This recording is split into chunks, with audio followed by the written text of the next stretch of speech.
Hello दोस्तों, इस video में आपका स्वागत है। चैप्टर का नाम है यूरोप में समाजवाद एवं रूसी क्रांति। अब हम लोग इसका कहानी नहीं पढ़ेंगे, जो चैप्टर के साइड में जो बॉक्स रहता है उसको पढ़ेंगे क्योंकि ये एग्जाम के लिए इम्पोर्टेंट होता है। ठीक है, चलिए शुरुआत करते हैं। देखिए, सबसे पहला जो पॉइंट दिया जा रहा है मताधिकार आंदोलन। ठीक है, यानी मत मतलब क्या, वोट। तो वोट डालने का अधिकार पाने के लिए चलाया गया आंदोलन क्या बोला जाता है? मताधिकार आंदोलन। चलिए आगे बढ़ते हैं। देखिए फोटो देख रहे हैं आप, है ना? तो ये क्या बोला, देखिए 19वीं शताब्दी के मध्य में लंदन के गरीबों की दशा उसी समय के एक व्यक्ति की दृष्टि से, मतलब ये लोग बताया गया है 1861 का एक फोटो है। ठीक है, तो इसमें होता है क्या है कि लंदन में किस प्रकार गरीबी था, तो उस गरीबी का एक व्यक्ति ने चित्र के माध्यम से दर्शाया है। हाँ चलिए देखिए क्या बोल रहा है, देखिए चित्र को देख लीजिए आप। ठीक है, मतलब लोग क्या कर रहा है, विरोध कर रहे हैं। बोल रहा है यह पेरिस कम्यून 1871 का चित्र है। इस चित्र में मार्च और मई 1871 के हुए जन विद्रोह को दर्शाया गया। यह ऐसा दौर था जब पेरिस के नगर परिषद यानी कम्यून पर मजदूरों, आम लोगों, पेशेवरों एवं राजनीतिक कार्यकर्ता के लेकर बनाए गए जन सरकार ने कब्जा कर लिया था। यह उथल पुथल फ्रांसीसी सरकार की नीतियों के प्रति बढ़ते असंतोष के कारण पैदा हुई थी। यद्यपि पेरिस कम्यून की अंततः सरकारी टुकड़ियों ने कुचल डाला, लेकिन दुनिया भर के समाजवादियों ने समाजवादी क्रांति की पूर्व पीठिका के रूप में इसका जमकर जश्न मनाया। पेरिस कम्यून के दो और चीजों की वजह से आज भी याद रखा जाता है। एक, मजदूरों के लाल झंडे के उदय इसी घटना से हुआ है और कम्युनिडो क्रांतिकारियों ने अपने लिए यह झंडा चुना। दो, मार्सियस के लिए इस घटना के बाद पेरिस कम्यून और मुक्ति संघर्ष का प्रतीक बन गया। उल्लेखनीय इस गीत को मूलतः 1792 में युद्ध गीत के रूप में भी लिखा गया। ठीक है, देख लीजिए। देखिए ये व्यक्ति जार निकोलस II है। ठीक है, जो रशिया का राजा था, है ना, ये जार निकोलस II।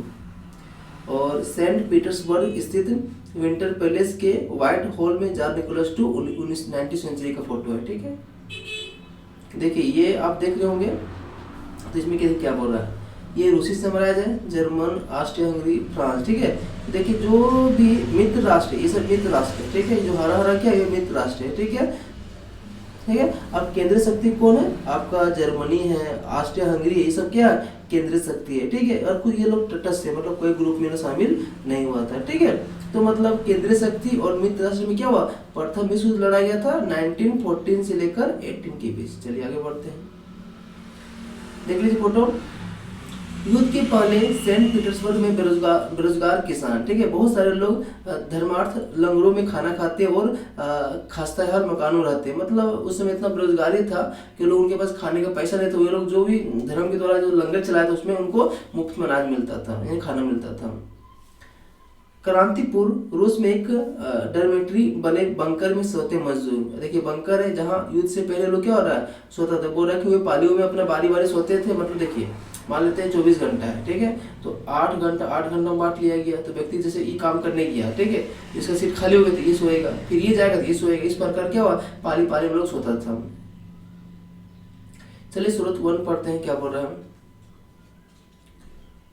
उस समय के समाजवादी कार्यकर्ता अलेक्जेंडर सलायनिकोव के वक्त में पता चलता है कि बैठकें कैसे आयोजित की जाती थी। एक कारखाने और दुकान में जाकर प्रचार किया जाता था। अध्ययन चक्र में चलाए जाते थे। संबंधित अधिकृत मुद्दे मामलों में कानूनी बैठकें बुलाई जाती थी। लेकिन इस गतिविधि को मजदूर वर्ग मुक्ति के व्यापार संघर्ष में बड़ी निपुणता से पिरो दिया जाता है। गैर कानूनी बैठकें जरूरत के वक्त फौरन आयोजित की जाती थी, लेकिन लंच के दौरान शाम को फाटक के बाहर, यार्ड में या कई मंजिला इमारतों में सीढ़ियों में व्यवस्थित ढंग से बैठकें आयोजित की जाती थी।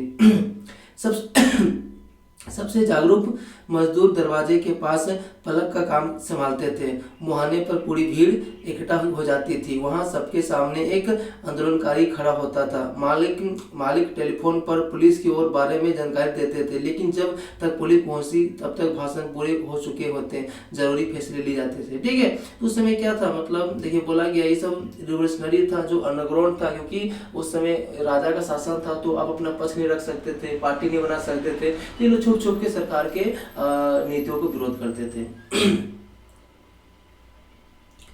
चलिए, दो को इंपॉर्टेंट वर्ड दिख रहा है, चलिए इसको करते हैं। तो बोल रहा है निरंकुश राजशाही क्या होता है, राजा का बिना रोक टोक शासन। जदीदी क्या होता है, देखिए जदीदी मतलब क्या हो रहा है, रूसी साम्राज्य में सक्रिय मुस्लिम सुधारवादी। ठीक है, जदीदी क्या है, रूसी साम्राज्य के सक्रिय मुस्लिम सुधारवादी है। वास्तविक वेतन क्या होता है, या इस बात का पैमाना है कि किसी व्यक्ति के वेतन से वास्तव में कितनी चीजें खरीदी जा सकती है, हो गया वास्तविक वेतन। देखिए ये फोटो दिख रहा होगा, तो ये कब का है, पहले विश्व के दौरान रूसी सिपाही शाही रूसी सेना को रूसी स्टीम रोलर कहा जाता था। याद कीजिएगा, बहुत इंपॉर्टेंस है। ठीक है, शाही रूसी सेना जो मतलब उसमें जो राजा का शासन था, ठीक है, उसको क्या बोला जाता था, रूसी स्टीम रोलर कहा जाता था। यह दुनिया की सबसे बड़ी सशस्त्र सेना थी। जब इस सेना में अपनी निष्ठा बदलकर क्रांतिकारियों को समर्थन देना शुरू कर दिया, चार सत्ता बढ़ गई। ठीक है, मतलब बोल सकते हैं ये लोग सेना क्या पहले राजा का वफादार था, लेकिन जैसे क्रांति के दौरान क्या हुआ 1917 में, इन लोगों ने राजा को सपोर्ट नहीं किया, क्रांतिकारियों को सपोर्ट किया, इस कारण क्या हुआ, राजा का सत्ता चला गया। देखिए नया वर्ड है तालाबंदी। क्या होता है, फैक्ट्री को अस्थायी रूप से बंद करने के लिए मालिकों द्वारा मुख्य फाटक पर ताला डाल देना। ठीक है, तालाबंदी मतलब क्या हुआ, फैक्ट्री को बंद कर देना। देखिए बोला डीमा वहां का संसद था, तो डीमा में पेट्रोग्राड सोवियत की बैठक। ठीक है, पीटर्सबर्ग का नाम चेंज क्या हुआ, उसका नाम रखा गया पेट्रोग्राड। ठीक है, देखिए नया शब्द है सोवियत का होता है रूस के स्थानीय स्वशासी संगठन। ठीक है, सोवियत मतलब क्या हुआ, एक संगठन है जो लोग ग्रुप था। चलिए पढ़ते हैं ना, फरवरी क्रांति में महिलाएं। महिला कामगार अक्सर अपने पुरुष सहकर्मी को प्रेरित करती रहती है। लॉरेंस टेलीफोन फैक्ट्री में माफी वासिलेवा ने लगभग अकेले ही एक सफल हड़ताल को अंजाम दिया था। उसी दिन सुबह को महिला दिवस समारोह के मौके पर महिला कामगारों ने पुरुष कामगारों को लाल पट्टियां बांधी थी। इसके बाद मिलिंग मशीन ऑपरेटर का काम करने वाली मार्फा वासिलेवा ने काम रोक दिया और आनन फान हड़ताल आह्वान कर डाला। काम में मौजूद मजदूर उसके समर्थन पहले ही तैयार थे। फोरमैन ने इस बारे में प्रबंधकों को सूचित कर दिया और उसके लिए पावरोटी भिजवाई। अपने पावरोटी को ले ली और लेकिन काम पर लौटने से इनकार कर दिया। जब प्रशासक ने उससे पूछा कि वह काम क्यों नहीं करना चाहती, उसने पलट कर जवाब दिया, जब बाकी सारे भूखे हो तो मैं अकेले पेट भरने के लिए नहीं सोच सकती। मार्फा के समर्थन से फैक्ट्री में दूसरे विभाग में काम करने वाली महिलाएं इकट्ठा हो गई और धीरे धीरे सारी औरतों ने काम रोक दिया। जल्दी पुरुषों ने बाजार जमीन पर डाल दिए, पूरा हुजूम सड़क पर निकला। देखिए ये सूरत कहाँ से है, चाय सैटरडे सेलिब्रेटिंग वीमेन 2002 में। देखिए लेनिन है ये, तो अप्रैल 1917 में मजदूरों को संबोधित करते लेनिन। ठीक है, ये क्या थे, बोल्शेविक पार्टी के नेता भी थे। देखिए क्या हो रहा है, जुलाई के दिन क्या हो रहा है, 17 जुलाई 1917 को बोल्शेविक समर्थक प्रदर्शनकारियों को सेना द्वारा गोलीबारी के दृश्य। ठीक है, मतलब सेना क्या कर रहा है, प्रदर्शनकारी को गोली मार रहा है। देखिए कब हो रहा है, रूसी क्रांति है ना, तो रूस में 1 फरवरी 1918 तक जूलियन कैलेंडर का अनुसरण किया जाता था। इसके बाद रूसी सरकार ने ग्रेगोरियन कैलेंडर अपना लिया, जिसका अब सब जगह इस्तेमाल किया जाता है। ग्रेगोरियन कैलेंडर जूलियन कैलेंडर से 13 दिन आगे चलता है। इसका मतलब है कि हमारे कैलेंडर के हिसाब से फरवरी क्रांति 12 मार्च को और अक्टूबर क्रांति 7 नवंबर को। ठीक है, याद रखिएगा कि दोनों अंदर कितना है, 13 दिन का। ठीक है, तो बोल रहा है कि फरवरी क्रांति है ना 12 मार्च को और अक्टूबर क्रांति क्या हुआ 7 नवंबर। ठीक है, ये हमारे अकॉर्डिंग। चलिए कुछ महत्वपूर्ण तिथि है देख लेते हैं। क्या बोल रहा है, 1850 से 1880 के बीच क्या हुआ, रूस में समाजवाद का विकास हुआ। ठीक है, 1898 में क्या हुआ, पार्टी बना, Russian social democratic workers party का है ना। 1905 में क्या हुआ, खूनी रविवार हुआ और 1905 में क्रांति हुआ। 17 में क्या हुआ, 2 मार्च को जार का पदत्याग हो गया और क्या बोला 24 अक्टूबर को पेट्रोग्राड में बोल्शेविक विद्रोह हुआ। 1918-20 में क्या हुआ, देखिए 1918-20 में गिरफ्तार हुआ कहाँ, रसिया में। कमिटी गठन कब हुआ, 1919 में। 1929 में क्या हुआ, समूहीकरण का शुरुआत हुआ। ठीक है, ये मतलब क्या हुआ, जो खेत होता है ना, तो खेत में इस प्रकार का आरी होता है। ठीक है, मतलब मान लीजिए 1 हिस्सा 2 हिस्से 3। ठीक है, अब इसे हटा देना, इसी को बोला जाता है समूहीकरण। अब बोल रहा है कि देखिए इंपॉर्टेंट वर्ड दिया गया है कि कमिटन क्या होता है, कम्युनिस्ट पार्टियों की अंतर्राष्ट्रीय संस्था थी। यह शब्द कम्युनिस्ट इंटरनेशनल का संक्षिप्त रूप है, ठीक है, याद रखिएगा। एक फोटो दिखाया गया है, इसमें पेट्रोग्राड में लेनिन बाएं और ट्रॉट्स्की का दाएं में बैठे हुए हैं, ठीक है, देखिए दिख रहा दोनों फोटो, तो मतलब बाएं और दाएं। सोवियत टोपी है ना, पहने हुए एक सिपाही दिख रहा है। मॉस्को में मई दिवस का प्रदर्शन, मॉस्को कहाँ है, रूस का राजधानी है। चलिए पढ़ते हैं क्या बोल रहा है, अक्टूबर क्रांति और रूसी ग्रामीण इलाके दो दृष्टिकोण, ठीक है। तो क्या बोल देखिए, 25 अक्टूबर 1905 को हुई क्रांतिकारी उथल पुथल की खबर अगले ही दिन गांव पहुंच गई। लोगों ने खूब खुशियां मनाई। किसानों के लिए इसका मतलब था मुफ्त जमीन और युद्ध का खात्मा।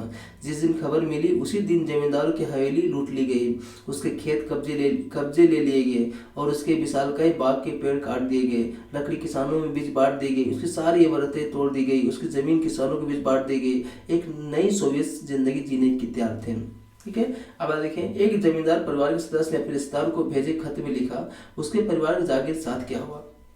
तख्ता पलट बिना किसी परेशानी से खामोशी और शांतिपूर्वक पूरा हो गया। शुरुआती दिन बर्दाश्त के बाहर थे। मिखाइल जागीर का मालिक आसान था, लड़कियां भी, इससे कोई शक नहीं है। चेयरमैन के व्यवहार सही है, बल्कि वह बड़ी विनम्रता से बात करता है। हमारे पास 2 गाय 2 घोड़े छोड़ दिए गए। नौकर बार बार उन्हें यही कहते हैं कि हमारी फिक्र ना करें, उन्हें जीने दें। उन्हें सुरक्षा और संपत्ति का जिम्मा हमारे ऊपर है। हम उनसे मानवता भरा व्यवहार करेंगे। अफवाह है कि कई गांव में लोग कमेटियों के बाहर निकालकर पूरी जागीरें दोबारा मिखाइलोविच को सौंपना चाहते हैं। पता नहीं ऐसा होगा या नहीं, यह हमारे लिए अच्छा भी रहेगा या नहीं। हमें इस बात का संतोष है कि हमारे लोगों में चेतना है। देख क्या बोल रहा है, एक मिनट, हाँ। अक्टूबर क्रांति के समय मध्य एशिया दो दृष्टिकोण। एम.एन. रॉय भारतीय क्रांतिकारी मैक्सियन कम्युनिस्ट पार्टी के संस्थापक, भारत, चीन और यूरोप में कम्युनिस्ट के प्रमुख नेता थे। 1920 के दशक में जब रूस में गृहयुद्ध चल रहा था, उस समय मध्य एशिया में थे। उन्होंने लिखा, मुखिया एक भला सा बुजुर्ग था, उसका सहायक एक नौजवान जो रूसी भाषा बोलता था। उसे क्रांति के बारे में पता था, जिसमें जार को राजगद्दी से हटा लिया गया। उन पर जनरलों को भी खड़े दिया गया जिन्होंने किर्गिजों को मातृभूमि पर कब्जा किया था। इस प्रकार क्रांति का मतलब था कि किर्गिस्तान लोग एक बार फिर अपनी मातृभूमि के स्वामी बन गए थे। जन्मजात बोल्शेविक से लगने वाले युवक ने हुंकार जगाई, इंकलाब जिंदाबाद। पूरा कबीला उसके साथ नार लगाने लगा। ये कौन है? एम.एन. रॉय, ठीक है। एम.एन. रॉय मतलब माननीय राष्ट्रपति जो भारत के व्यक्ति थे। किर्गिज लोग पहले क्रांति यानी फरवरी क्रांति पर खुशी से झूम उठ रहे हैं। उन्हें दूसरी क्रांति खबर में सुबह अचंभे और दहशत डूब गए। पहले क्रांति उन्हें जार के दमनकारी शासन का आजाद कराया था। ये उम्मीद जगाई थी कि उन्हें स्वायत्तता मिल जाएगी। दूसरी क्रांति अक्टूबर क्रांति हिंसा, लूटपाट, करों से बोझ, तानाशाही सत्ता की स्थापना के साथ ले आई। पहले एक बार जार के नौकरशाहों ने छोटे से गुट किर्गिजों को दमन किया था। अब वही लोग उसी व्यवस्था को आगे बढ़ा रहे थे। एक कजाक नेता 1919 में अलेक्जेंडर बिनिक्सगन एवं चतांग केल्जे, मतलब देखिए ये स्रोत दिया गया है, पढ़ सकते हैं आप। देखिए क्या बोला गया। अब ऑटोनॉमी मतलब क्या होता है? अपना सरकार चलाने, खुद आज़ादी। घुमंतु क्या होता है? ऐसे लोग जो किसी एक जगह पर ठहर कर नहीं रहते, बल्कि अपनी आजीविका की खोज से एक जगह से दूसरी जगह आते जाते रहते हैं, ठीक है। यानी इसको मतलब बोला जाता है कि जो बंजारे लोग क्या होते हैं, वो घुमंतु होते हैं।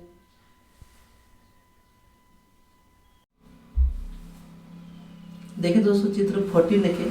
कारखानों में समाजवाद के प्रतीक की तरह माना जाता था। पोस्टर में लिखा है, चिमनियों से निकलता हुआ धुआं ही सोवियत रूस की सांस है, ठीक है। 3 दशक के सोवियत रूस में एक स्कूल पढ़ते बच्चे सोवियत अर्थव्यवस्था का अध्ययन कर रहे हैं। यानी सोवियत में क्या है? समाजवाद है।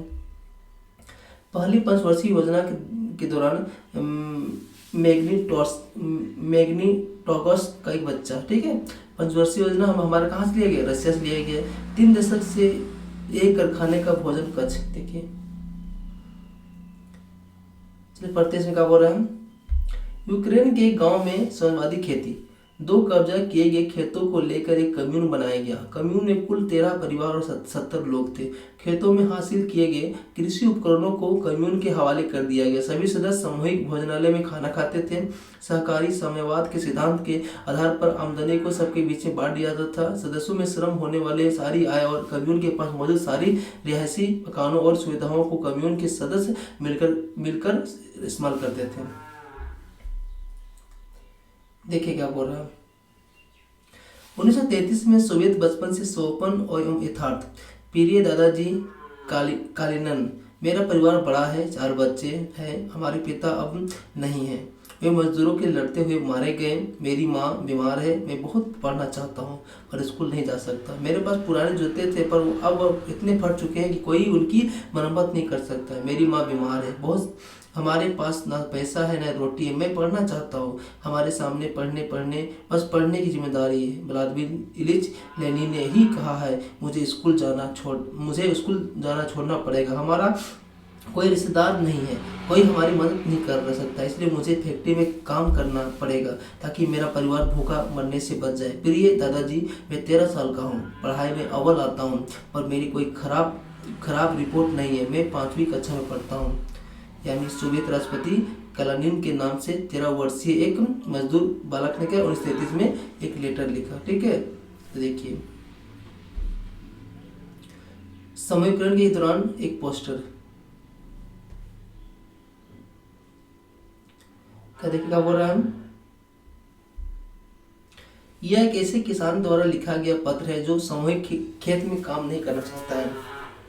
मैं स्वाभाविक रूप से खेती करने वाला किसान हूँ। मेरा जन्म 1879 में हुआ है। मैं परिवार में 6 सदस्य हैं। मेरी पत्नी की पैदाइश 1871 में। मेरा बेटा 16 साल का है, 2 बेटियों 19 साल की है। तीनों बच्चे स्कूल जाते हैं। मेरी बहन 71 साल की है। 1932 में मेरे ऊपर इतने भारी कर थोप दिए गए कि उन्हें चुकाना असंभव है। 1935 में स्थानीय अफसरों ने कर और बढ़ा दिए गए। मैं इतना कर नहीं चुका पाया। मेरी सारी संपत्ति कुर्क कर ले गई। मेरा घोड़ा, गाय, बछड़ा, भेड़, मेमने, सारे औजार, फर्नीचर, घर की मरम्मत, लकड़ी सब कुछ कुर्क कर बेच दे डाला। 1936 में उन्होंने मेरी 2 इमारतें बेच दी।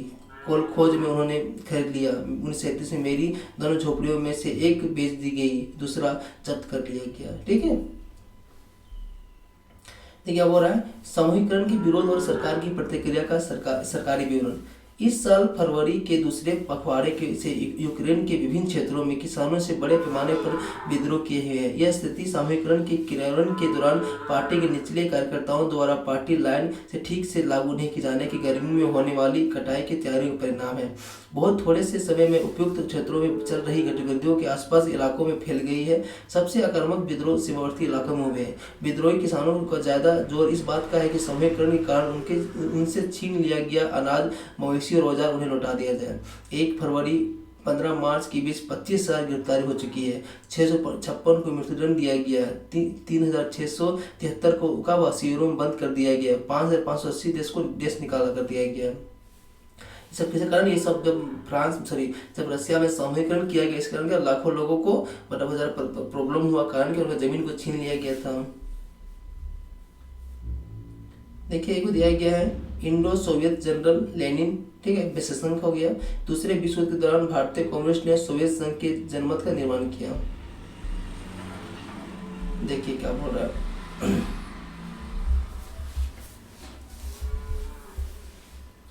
रूसी क्रांति से प्रेरित होने वाले बहुत सारे भारतीय भी थे। उनमें से कई कम्युनिस्ट विश्वविद्यालय में शिक्षा प्राप्त की। 1920 के दशक में भारत में भी कम्युनिस्ट पार्टी गठन कर लिया गया। इस पार्टी के सदस्य सोवियत कम्युनिस्ट पार्टी के संपर्क में रहते थे। कई महत्वपूर्ण भारतीय राजनीतिक एवं सांस्कृतिक व्यक्तियों के सोवियत प्रयोग से दिलचस्पी थी। वहां का दौरा किया। रूस जाने वाले भारतीयों में जवाहरलाल नेहरू और रविन्द्रनाथ टैगोर भी थे, जिन्होंने सोवियत समाजवाद के बारे में लिखा। भारतीय लेखक ने सोवियत रूस को अलग छवियां दिखाई दी। हिंदी के RS अवस्थी 1920-21 में Russian revolution, Lenin is life and his thoughts में द रेड रेवोल्यूशन नामक किताबें लिखी। उनके अलावा SD विद्यालंक ने the rebirth of the Russia, the Soviet state of the Russia नामक पुस्तकें लिखी। इन विषयों पर बंगाली, मराठी, मलयालम, तमिल, तेलुगु में बहुत कुछ लिखा गया है। ठीक है, आगे देखिए, सोवियत रूस में भारतीय 1920। अपनी जिंदगी में पहली बार लोग यूरोपीय के एशियाओं के साथ मुक्त व्यापार, मुक्त भाव मिलते मिलते बतियाते दिख रहे हैं। जब हमने रूसियों के देश के बाकी लोगों के साथ सहज भाव में घुलते मिलते देखा तो हमें यकीन हो गया कि हम सच्ची समानता की दुनिया में आम हो चुके हैं। हमें स्वतंत्रता सही मायनों में साकार होती दिखाई दे रही है। प्रतिक्रांतियों के और साम्राज्यवादियों की हरकतें से पैदा हुई गरीबी के बावजूद लोग बाघ से पहले ज्यादा खुश और संतुष्ट दिखाई दे रहे हैं। क्रांति उनमें आत्मविश्वास और निडरता को भर दिया है। 50 अलग अलग राष्ट्रीयताओं के लोगों के बीच मानवता का असली भाईचारा यही साकार होने वाला है। जाति या धर्म कोई सीमा उन्हें एक दूसरे से साथ घुलने मिलने से नहीं रोक रही है। हर जीव का एक कुशल वक्ता बना दिया गया, जहाँ मजदूरों, किसानों, सिपाहियों सभी को पेशेवर वक्ता की तरह बहस करते देखा गया। Shaukat Usmani, historic trip of the revolutionary. देखा बोला गया, रूस में रविन्द्रनाथ टैगोर 1930 में। मॉस्को बाकी यूरोपीय राजधानियों के मुकाबले कम साफ सुथरा दिखाई देता है। सड़क पर भागम भाग में कोई व्यक्ति बहुत स्मार्ट नहीं लगता है। सारी जगह मजदूरों की है, जहाँ यहाँ आम जनता रईसों के लिए साय में किसी तरह दबती दिखाई नहीं देती है। ये लोग संदिग्ध की नेपथ में छिपे हुए हैं, आज सामने खड़े हुए हैं। मैं अपने देश किसानों मजदूरों के बारे में सोचने लगा हूँ। मेरे सामने जो कुछ था उसे देखकर लगता है कि अरबियन नाइट्स के किसी जिन की करामत है। यहाँ महज एक दशक पहले हमारे लोगों ने जितने भी अनपढ़, लाचार और भूखे थे, ये देखकर मेरे जैसे अभागे हिंदुस्तानी ज्यादा अचंभा भला किसको होगा। इन लोगों ने इतने थोड़े से सालों में अज्ञानता और बेसहारापन के पहाड़ को उतार फेंका है।